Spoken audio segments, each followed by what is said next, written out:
with the press conference of the CEO Goa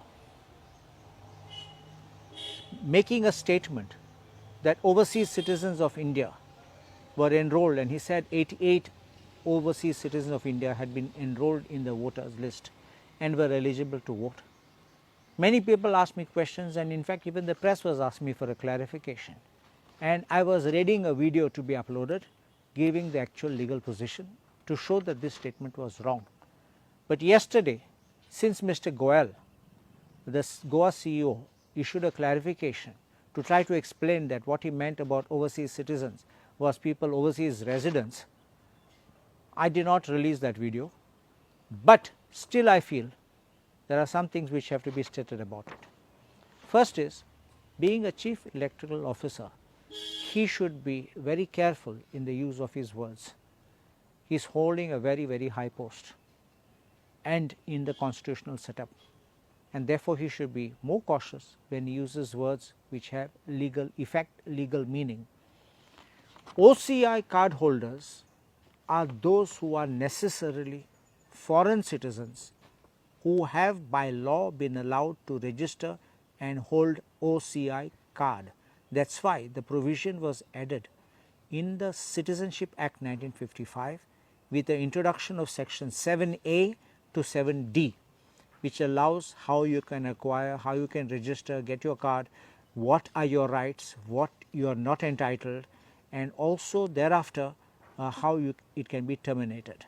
So, these things having been done, the word OCI card holder or the word OCI necessarily means overseas citizen of India who is a foreign citizen.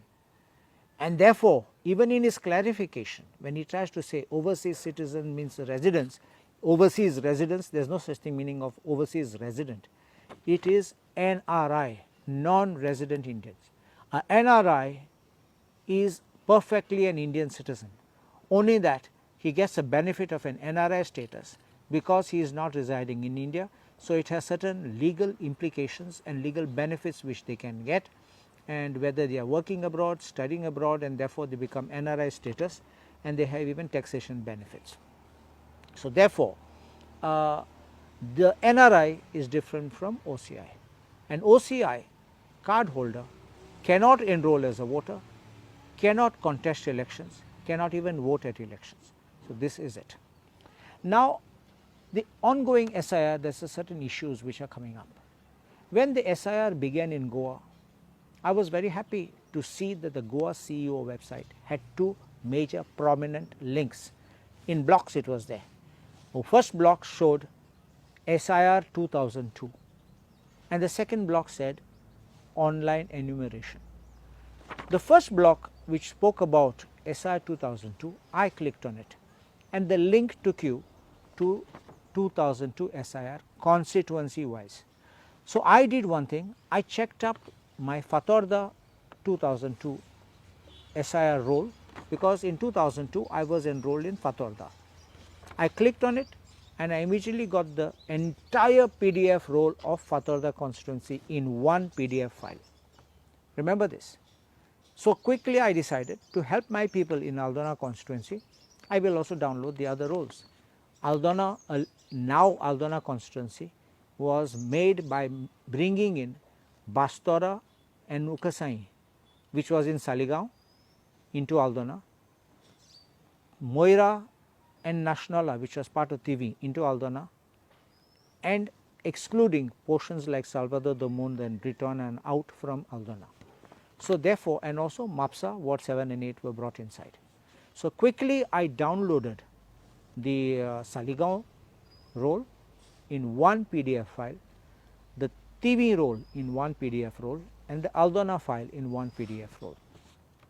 But I found that a few days back, probably about a week to 10 days back, that link is mysteriously missing. Now, the question is why it is missing. The answer will be given, no, but you can still check your details online on the SIR website because they are giving you a link. Yes, they are giving a link for individual search. Now, I will tell you what is happening. In my case, I could find my name, I could find my wife's name, I could find my father's name and I could find my mother's name. So, that perfectly matched. Now, when I was scrolling through that Fatorda list, I found that somebody also who has a surname Ferreira, and you know my spelling is Ferreira, somewhere else, for someone else, was spelt as Pherrera. It is like spoken, Ferreira, like that it was made, which is a wrong spelling. Probably that person might have corrected it. Probably that person must have updated it today. So, if he looks at today's election entry or his election card and tries to find it in 2002, you know computer search will not give you the name, because any slip of an alphabet missing or added will not give you the search. So, therefore, this person who has got a spelling error on his surname or his name will never find his name, though his name is actually there. His father's name may be there, mother's name, brother, sister, everybody will be there, but that surname they will not find him. So, what is the result? He will not be mapped, because in his individual form he will not be found.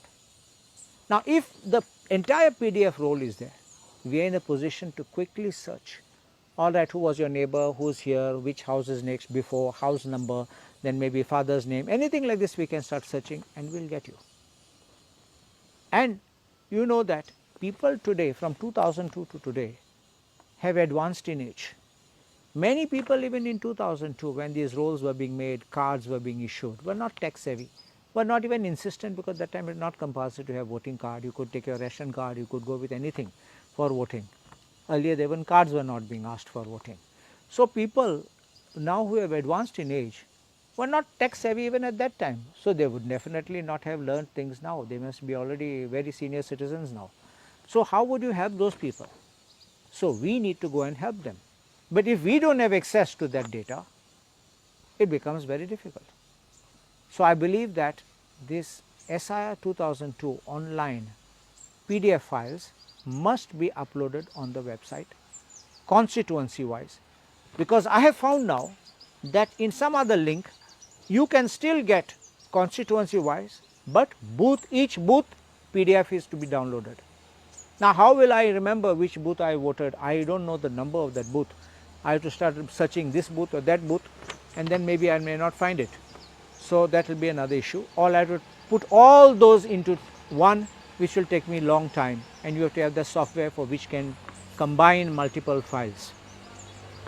Second, the online enumeration form. The online enumeration form, which was available very prominently, suddenly has disappeared and gone into some corner.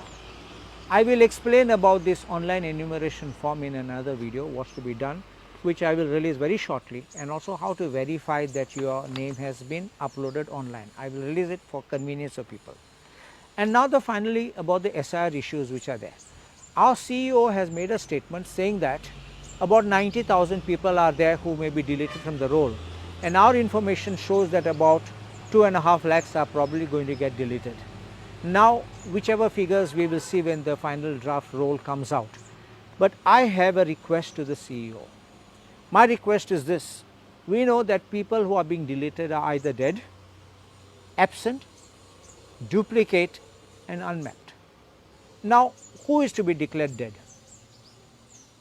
Are they living here, or just because they are not here you presume that they are dead?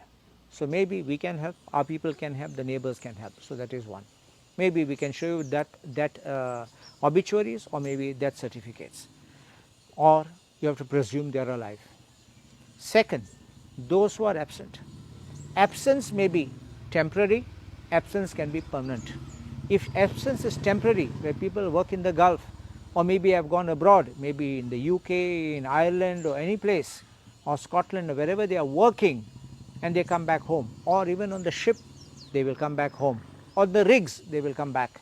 So, therefore, they may not be available today, but they are around and they will come, and for voting there may be a greater guarantee that they will be around for voting. So, therefore, just because they are absent and they are not around, you need to knock them off the roll, not agreeable. And finally, unmapped, duplicate. Of course, duplicate have to go, but let us make sure that you are not knocking off somebody by simply saying they are duplicate. And finally, unmapped. Unmapped, as I explained to you about the 2002 role, if you want it to be inclusive, then we need to have that role. Election Commission of India has a continuous process of revision of the electoral roll, and every time the catchphrase is we are trying to include rather than exclude people. But there is a strong undercurrent, there is a strong belief that the Election Commission has begun this exercise with the intention of knocking off voters, deleting voters, or defranchising a large number of people. Now, if the Election Commission, we know, is a constitutional body, the Election Commission, definitely a constitutional body, must believe in transparency. Transparency is the hallmark of democracy, and if the Election Commission wants to show and prove to the people of the country and the world that it is not going to fall prey or into the trap that it is behaving in one particular manner to eliminate voters, then I think the transparency must show in greater strength, not only in words but also in action. And for this reason, the Election Commission of India must restore that link and allow the downloading of the PDFs constituency wise, the PDF rolls constituency wise of 2002. Secondly, the Election Commission should ask the BLOs to work in tandem, in consultation, in collaboration with the BLAs, so that we can help the BLO identify these people, and even we can, our people can give inputs for inclusion or deletion, or for confirming the inclusion or confirming the deletion. So these are all matters, whether they should be mapped, whether they are absent temporarily or permanently. So all this can be helped. It has to be an exercise not in secrecy, but everything in joint consultation. That's why you are going to bring out the draft roll. But before the draft roll comes, I think this exercise should also be transparent, even in the process. Now I will say one thing. The answer will be probably, no, but you will have the draft roll and then you will see. Once the draft roll is out, the difficulty of now trying to give explanations when the draft roll is out is much greater than today. Today everything goes on the statement, everything is shown, everything becomes clear. There you must come with proof, with evidence, go for hearings, all this will happen. And that may exhaust somebody and people may end up not turning up. So therefore, and even then I have heard that the Election Commission is now trying to ask that they can even carry out a citizenship exercise. Recently, 2 or 3 days back in the Supreme Court, they have filed one, this thing, what you call that, an affidavit in the Supreme Court that they have the power to examine citizenship even in the process of enrolling somebody as a voter. That the Supreme Court will decide right or wrong, but this is how it goes.